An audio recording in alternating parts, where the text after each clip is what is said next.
രൂപയുടെ മൂല്യത്തകർച്ച രാജ്യത്തെ വലിയ പ്രതിസന്ധിയിലേക്കാണ് നയിക്കുന്നത്. രൂപയുടെ മൂല്യം 100 അടുക്കുമോ എന്ന ആശങ്ക ശക്തമാവുകയാണ്.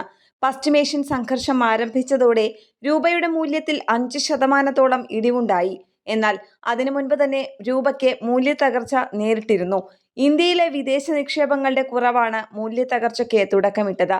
വിദേശ നിക്ഷേപങ്ങൾ ഇന്ത്യയിലേക്ക് വന്നിട്ടുണ്ടെങ്കിലും ഇന്ത്യൻ കമ്പനികളുടെ വിദേശ നിക്ഷേപം വർദ്ധിക്കുകയാണ് ചെയ്തത്.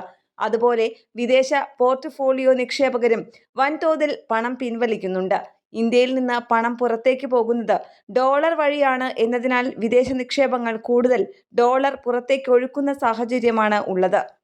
ഡോളറിന്റെ ശക്തി വർധനവ് രാജ്യത്ത് വിലക്കയറ്റം രൂക്ഷമാക്കുമെന്നത് ഉറപ്പാണ്.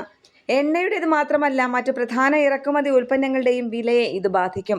രൂപയുടെ മൂല്യം ഇടിയുമ്പോൾ റിസർവ് ബാങ്ക് എന്തുകൊണ്ട് ഇടപെടുന്നില്ല എന്ന ചോദ്യം ഉയരുന്നുണ്ട്. എന്നാൽ റിസർവ് ബാങ്കിന്റെ മുന്നിൽ മാർഗങ്ങൾ വളരെ കുറവാണ്. ഇപ്പോൾ ഡോളർ വിറ്റ് രൂപയെ പിടിച്ചു നിർത്താൻ ശ്രമിച്ചാൽ രാജ്യത്തിന്റെ വിദേശ നാണ്യ ശേഖരത്തിൽ ഇടിവുണ്ടാവും. യുദ്ധ സാഹചര്യത്തിൽ അത് നല്ല നടപടിയാവില്ല. രൂപയുടെ മൂല്യം ഇടിയുമ്പോൾ ഇന്ത്യയുടെ കയറ്റുമതി വർദ്ധിക്കാമെന്ന് ചില സാമ്പത്തിക വിദഗ്ധർ പ്രതീക്ഷ പ്രകടിപ്പിക്കുന്നുണ്ട്. എന്നാൽ അതിനോട് യോജിക്കാത്തവരും ഏറെയാണ്. അന്താരാഷ്ട്ര വിപണിയിൽ കയറ്റുമതി സാധ്യത കുറഞ്ഞിരിക്കുന്ന സാഹചര്യത്തിൽ രൂപയുടെ ഇടിവ് ഇറക്കുമതിക്ക് വലിയ തിരിച്ചടിയാകുമെന്നും കയറ്റുമതിയിൽ കാര്യമായ നേട്ടമുണ്ടാകില്ലെന്നുമാണ് അവരുടെ വാദം. മൊത്തത്തിൽ വിലക്കയറ്റം കൂടാനുള്ള സാധ്യതയാണ് മുന്നിലുള്ളത്.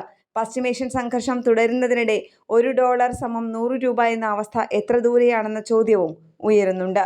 നാഷണൽ ഡെസ്ക്, കേരള പ്രണാമം.